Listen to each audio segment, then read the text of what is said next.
শুরু হয়ে গেল শ্রী জগন্নাথ দেবের শুভ রথযাত্রার প্রস্তুতি পর্ব। বাঁকুড়ার নতুনগঞ্জে প্রতি বছর ধুমধাম করে পালিত হয় রথযাত্রা উৎসব।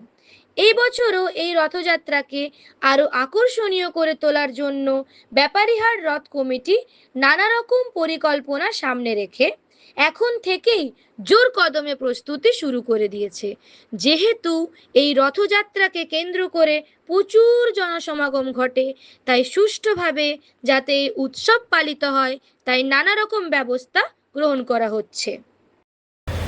1433 সালে যে আমাদের রাধাবল্লভ জীবের ব্যাপারীহাট যে রথ কমিটি যে তৈরি হয়েছে, সেই কমিটির সকলকে নিয়ে এবং সমস্ত বাঁকুড়াবাসীকে নিয়ে আগামী দিনে রথযাত্রা এবং পুনর্যাত্রা দুটোতেই বাঁকুড়াবাসী নতুন কিছু দেখতে পাবে।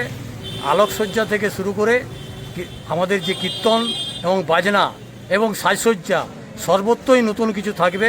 আমরা তাই আগ্রহ করব, বাঁকুড়াবাসী আসুন, রাধাবল্লভ জিউর রথকে দর্শন করুন। আর ব্যাপারীহাটের যে রথ, যে ঐতিহ্য, বাঁকুড়ার যে একটা গর্ব, সেই রথকে আপনারা সাফল্যমণ্ডিত রথযাত্রাকে করুন।